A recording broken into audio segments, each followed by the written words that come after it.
Magandang hapon sa inyong lahat. Ito po si Herbert Curia, author, promoter ng The Critics Promotion. Ang ating boses at konstruktibong kritisismo, yun, komentaryo at konsultasyon sa linggong ito. Kakibat ang ating pananalig sa ating banal na Panginoon Diyos, banal na Panginoon sa Kristo at gabay ng kaliwan ng kaliban ng Santa Maria, ay hinggil sa issue pagtuligsa ng PNP laban sa crime pranks. Pinagbawalan ni Chief PNP Acorda ang mga vlogger at content creator. Tasan o tigilan ang crime pranks at maging mabuti o mabait sa paggawa ng mga vlogs at contents. Di umano ay may tatlong content creator o vlogger na nagsa crime pranks na kidnapping at ito ay nagdulot ng alarming skandal o hindi mabuti sa tao at ito ay isang paglabag sa batas. Sa crime pranks na ito ay may isang pulis sa lugar na sumita sa kanila at dito ay muntik na silang mabaril dahil tinutukan sila ng baril ng pulis na ito at nagpakilalang pulis nang sila ay sitahin. So yun. So exactly may pulis dun sa lugar. So nadala siya doon sa crime pranks at kanyang sinagawa yung kanyang tungkulin bilang pulis. So tinutukan niya ng baril yung mga nag-crime pranks at kanyang So sa ganitong bagay ay ipinakita lamang ng ating kapulisan ang kanilang obligasyon sa kanilang trabaho na magpairal ng seguridad ng publiko. So sa isang banda, wasto yung ginawa ng pulis na hindi sa itong pagiging escapable or siya ay mahina sa isang sitwasyon na paghawak ng isang sitwasyon. Maaaring nadala siya dahil nga sa nagpapanggap na kidnapping. So parang totoo pero ito ay pawang panggagago lamang o panloloko. So pang-good side. So nadala yung pulis, tinutukan yung mga vlogger para mapasuko. Yun, nagpakilala ngayon yung mga vlogger na sila ay mag-vlog lang, pranks lang yun. Inireklamo ang nasabing vlogger ng nasabing pulis ng alarming scandal at sila ay nakasong ito. So sa ngayon ay tila parang yung mga vlogger ay nakasuhan. Napakasuhan sila ng kasong alarming scandal. So sila ay self-con sa sa PNP para harapin yung kanilang mga kaso. So ngayon ang Critics Promotions at People's Anti-Crime Promotion, yun yung ating anti-criminality promotions ay mariing sumusupagpapairal ng mabuting pamahala, patas na hustisya at karapatang pantao. Partikular sa policing in maintaining peace and order. So sa isyong ito ng pagtuligsa ng PNP sa pagsasagawa ng crime pranks ng content creator or vlogger ay sinusuportahan natin ito at nakikisa tayo sa responsableng vlogging at content creator at maging vlogging. So dun sa pagtuligsa ng PNP at pagpapairal ng ating batas doon sa mga nag-crime pranks na nakalabag ng alarming scandal ay so sinusuportahan natin yung ating mga kapulisan sa kanilang isinagawang hakbangin na yan upang turuan ng leksyon itong mga ganitong klase na mga hindi mabuti yung kanilang ginagawang pagbabloging o yung kanilang crime pranks na yun hindi mabuti yung dinudulot sa publiko. Sila ay nakapagdudulot ng takot, kaguluhan yan at delikado doon sa mga tao at delikado rin sa kanila lalo may pulis tinutukan sa binaril sila. So kasi kung ganoon, maaaring pwedeng kung halimbawa may dala silang animo para mga baril, kung nadala yung pulis na baril sila, so yun ang problema ron. Sila ay madidisgrasya. May crime prank lamang. So kasi kidnapping is a lifetime imprisonment. Kung sakasakali natotoo yun. Kaya ang isang pulis impronto, so kung ganun kadelikado yun, at sinita mo, siyempre halimbawa pinasusuko mo o maaaring mabaril mo agad yun kung ang reaksyon ng isang pulis. Kaya delikado na gano'n ang maging reaksyon. Buti yung isang pulis, hindi pa ganun siya yung kanyang pinasuko niya muna. So buti ganun yung ginawa niya. Hindi niya binaril agad. Pero kung yung pinasuko niya, buti nagpakilala naman. Kung nabaril sila, di disgrasya. So ang mangyayari doon, ano mangyayari doon sa pangyayari na yun? Maaaring sorry na lang, or hindi mo masabi kung makakasuhan yung pulis doon ng homicide dahil sa ginawa ng mga vlogger, dahil hindi niya natangitwasyon na yun ay isang crime fraud lang, nadala siya. So kaya isang mabigat na vlogging yung ginagawa nila, na nakadadala sila ng delikado.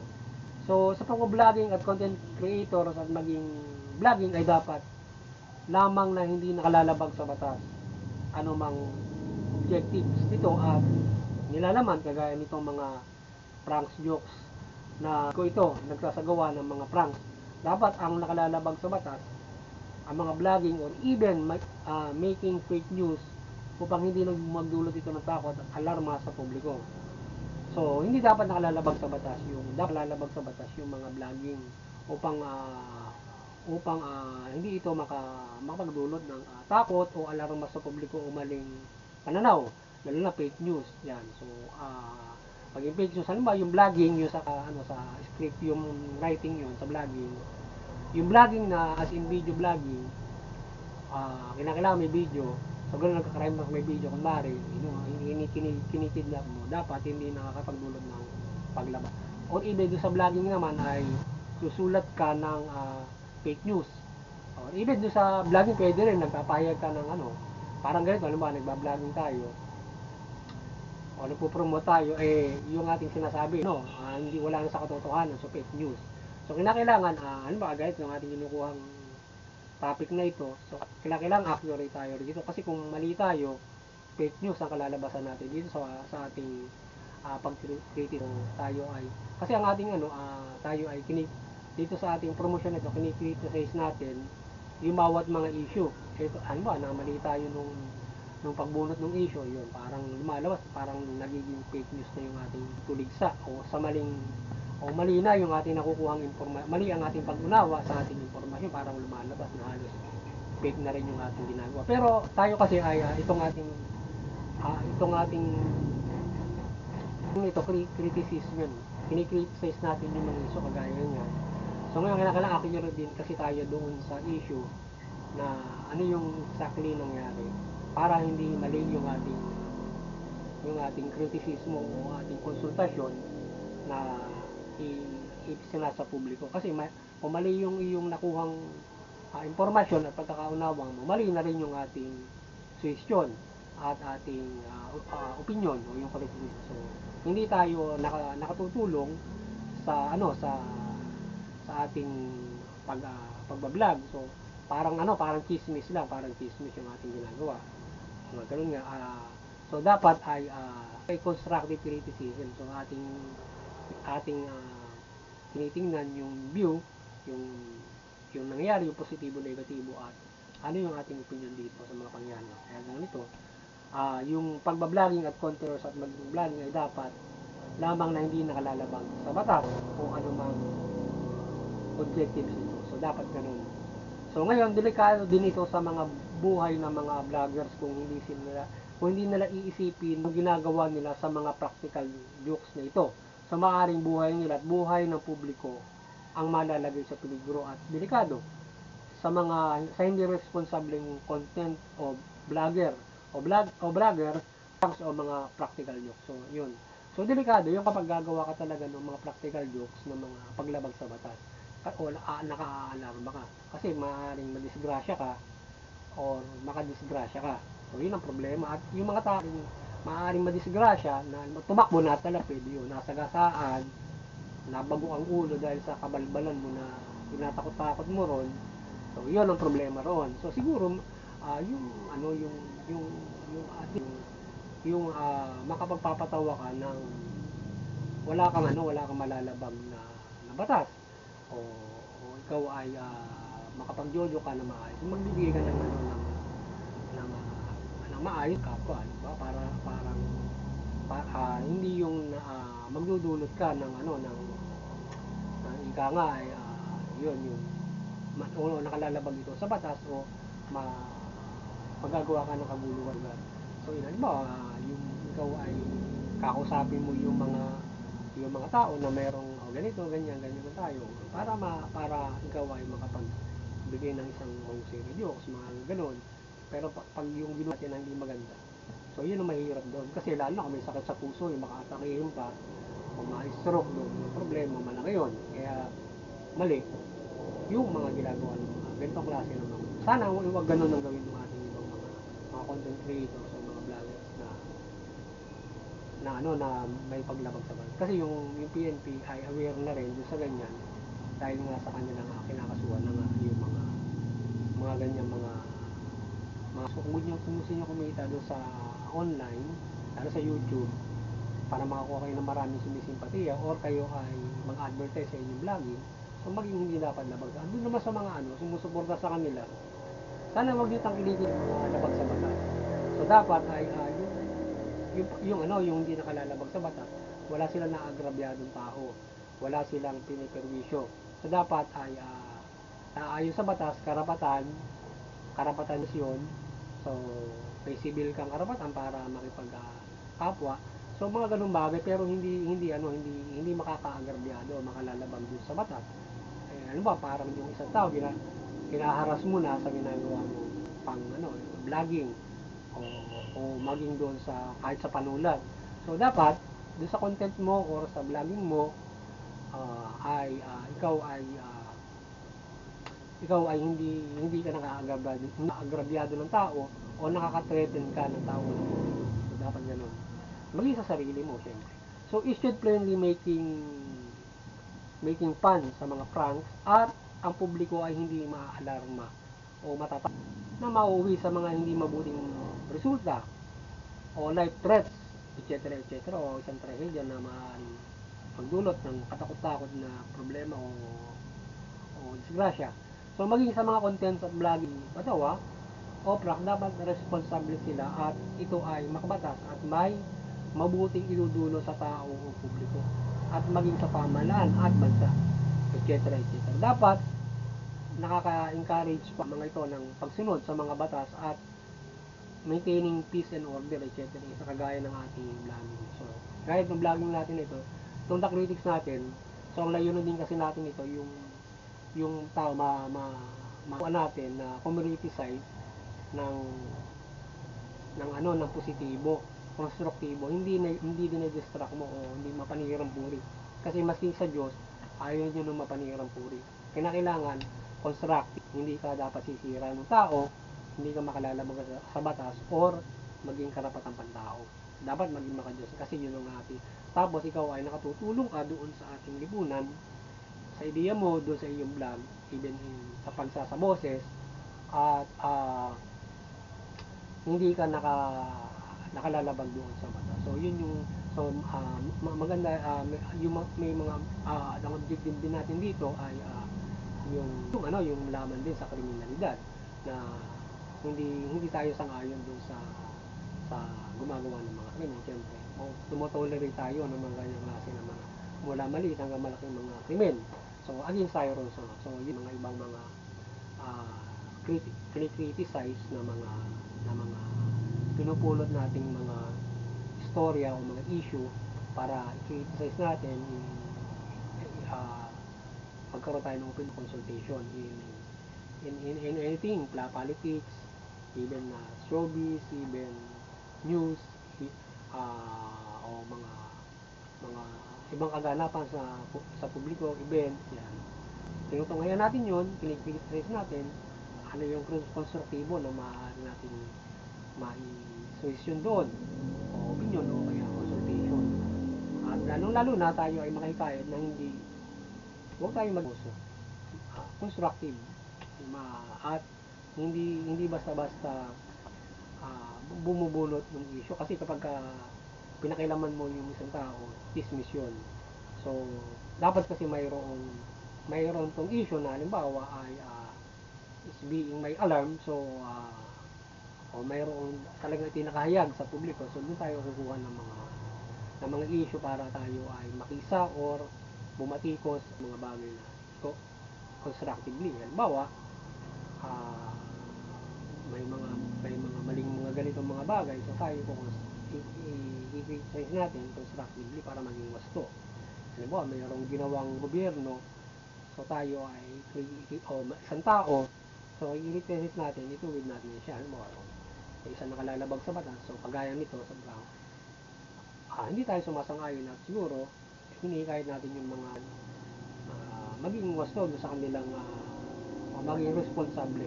So sinusuportahan natin suporta sa gobyerno, huwag ganon yung gawing mga pasiya patawa in our modern technology using internet, making vlogging at isa sa publiko doon sa internet kagaya ng YouTube, at pwede rin tayong kumita roon. Halimbawa, kung gano'n man yung pagkakakitaan mo, so hindi naman siguro at the expense of other, magkakapera ka or ikaw ay masisiyahan, pero yung iba nilalait mo at pinagkakaperahan mo para lamang ikaw ay kumikita. So wag naman gano'n at nadidisgrasya pa yung iba. Hindi dapat gano'n. Para mo na rin sinabi maging hitman ka para lamang so ang ating kapulisan ay dapat maging aware sa mga ganyang vlogging at mga content creator at iba't ibang mga development para hindi maging paranoid in facing like that circumstances. So yun. So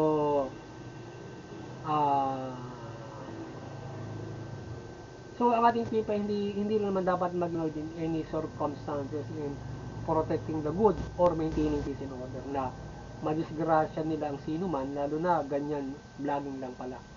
So may isang bagong balita na isang teenager ang nadisgrasya ng mga pulis na sa isang suspect, subalit ang nasipan nila ay maling tao at nabaril nila ito. So sumunod sa protocol ng pulis mula sa Police Procedure at Human Rights Based Policing at handbook nito. So sundin ang human rights in policing para hindi makaubuso ng mga inosente o sino mang tao. So yun, dapat yung ating PNP na pag-aaralan din na isama doon sa kanilang mga symposium o mga training. Siguro ngayon sa bagong teknolohiya isali na doon sa akademya o curriculum na yung mga ganyan, pag-aralan na yung mga ganyan mga instances na kung paano na maharap yung situation na vlogging lang pala yun, hindi sila maloloko dun sa sitwasyon na ito ay isang pamloloko, ito ay isang pambubuyo. Dapat maging magaling yung pulis doon. So para nare-respondihan nila ng gusto para hindi sila makadisgrasya. Mabuti yung pulis na nanunutong ng baril doon sa nabablag. Hindi siya paranoid, as in paranoid na nabaril niya yung mga suspect, kasi kung gano'n ginawa, sobrang paranoid naman. At dapat maging kung yung sa situation, dapat aware ka na mayroong ganyang vlogging o gumagawa ng mga ganyang klase ng mga vlog pinupost sa internet. Bagamat yung mali, kailangan alam mo na baka magkamali ka, mabaril mo o anong magawa mo. So ngayon, ang dapat reaction doon, itigil yun. Kagaya nung sinabi, yung pangaral ni Chief Acordat, tigilan nyo yan. Maaawat mo sila kung ikaw pulis, tigilan mo yan, hindi alarming scandal yan. Ganon, hindi mo na kinakaikop pa yung baril kasi gagap mo na yun ay isang vlogging o isang prank. So dapat maging mahusay sa pagtingin. Prank, so ito totoo na. Ngayon yung totoo na nga na may hinahabol silang kagaya na pangyayari latest sa Nabotas, may hinahabol silang murder suspect. Mali yung kanilang pinasuko. Kung hinabol nila, nakabot sila sa isang parang batis, parang dagat na yata yun o may bangka. So ngayon ay may naabutan silang dalawang teenager. Akalaan siguro nila yun. Pinasusuko nila, ang ginawa nila, pinagbabaril na nila. So ngayon nalito yung isa, tumalon sa tubig. Siguro iniwasan yung mabaril siya. Tingin niya mas ligtas siya dun sa tubig. Ayun, inabot siya dun na sa tubig siya inabot. Doon sa bangka. So, yun, nadisgrasya nila, napatay nila. Homicide or maaaring murder. Yung pagkakamali nila na yun. So, ngayon nakakulong yung mga pulis. So, ngayon, kung ganun kakaparanoid, at hindi ka sumusunod doon sa procedure, maaaring madisgrasya mo. Kaya mo kasi yung procedure. Kung di naman light trap yung situation, bakit mo babarilin? Bakit ka agad magpapaulan ng baril doon? Hindi ka naman binabaril ng suspect or wala namang baril, halimbawa. Or even may baril, hindi naman tinututok sa'yo. So kaya ka na, alam ba, may sumita ka ba doon sa checkpoint? May nakasukbit na baril doon, eh pulis din pala yon. Dapat ba, kagaya, halimbawa gun ban, pulis, malinig na may baril siya doon. Babarilin mo agad yun, may baril doon. O, hindi naman ganun dapat yun. So sa ganung mga bagay, pag even do, halimbawa nga, yung iba nga na may nahuhuli sa checkpoint, may baril, mga rebelde, halimbawa, hindi naman nila binabaril yung iba, dahil hindi naman sila ganun kaparanoid. Diba, ano ko naman naka-position ko na, alam mo naman yung dapat gawin. So dapat sanay doon sa engagement yung pulis at sa situation. Kaya yun ang dapat na mapag-aralan ng pulis. Paano yung gagawin na sa engagement. May human rights, training para hindi nakakadisgrasya yung pulis. At yung situation, accurate. Parang hindi silang maluloko dun sa sitwasyon na prank lang pala yun, di ba? Eh, may poke mo pa yung baril mo para, uy, yun pala, ano lang siya, vlogging lang pala. So, in the other hand, ginagawa mo naman yung tungulin mo, naloko ka mo. So, paano kung napunto ka mo, di ba? Kaya mahirap din yung sitwasyon na baka maaaring makakasuwa ka kasi ron eh. Dapat siguro, ay accurate yung ating PNP ron para ligtas yung everyone in the protection of the police. Lalo naman yung ating mga kababayan ay wag naman gawin yung paglabag sa batas na gano'n dahil nga delikado. Kasi mayroong mga kapulisan na maaaring ano sa lugar, siyempre kung naloko mo sila na kidnapping yun o krimen nga yun, di ginawa niya yung tungkulin niya. Medyo ka lang doon, di ba? Yun ang problema ron. Hindi mo na naagapan na naputukan ka na. Kasi akala na baril yung mga halimbawa. So dapat ay yung pulis din naman sa kanyang side, accurate din naman siya. Mahuhuyan niya lang yan, hindi niya na masisita na o maloloko siya na ito'y vlogging or ito'y katotohanan. Even hindi yung totoo na, hindi naman so na pag kami nahabol silang suspect kung may inaaresto, dinig mo lang na gano'n, may narinig mo na, di ba? So, ating kapulisan ay dapat maging aware sa mga ganyang vlogging at mga content creator at iba't ibang model development para hindi maging paranoid in facing like that sir. So, yun. So, muli ay maliwanagan ni Mother Mary ang ating bansa mula pamahalaan at mamamayan. At isabuhay ang mabuting balita at ang pamahalaan ay mamahalan ng mabuting pamahalaan. At ang mamamayan ay sumunod sa pamahalaan. Sa gayon, ay makapamuhay ng mapayawalan ng bansa. Higit sa lahat ay may kaligtasan spiritual. So, yun. So, maliwanagan yung ating pamahalaan, pamahalaan ng matuwid, maging PNP, maliwanagan din ni Manuel Santa Maria, at kayo ay magpairan ng patas doon sa inyong polling. Sumunod kayo doon sa protocol, sa batas, at huwag kayong maguso. Doon sa mamamayan naman, kayo ay magabayan at maliwanagan ni Manuel Santa Maria, at huwag kayong lumuwag sa batas. At sumunod kayo doon sa batas, patang tao, mayroon tayong karapatang matao at irespeto nyo rin yung karapatan ng iba. So, yun. At huwag natin labagin yung batas, laban dun sa karapatan din naman ng iba. At makapamumuhay tayo ng mapayapa, maunlad, at walang gulo sa pag-gobyerno ng mga tao at bawat mga tao. Dahil nga kung i-respeto mo yung karapatan ng iba, i-respeto nung isa yung karapatan ng iba, i-respeto natin yung batas, so meron tayong barrier at pagkakaisa para makaway tayo ng maayos. Diba? So, yan, magandang hapon sa inyo lahat. Sana makapagsabuhos naman tayo ng konstruktibong kritisismo, opinyon, komentaryo at konsultasyon sa linggo. Magandang hapon sa inyo lahat. At God bless you all.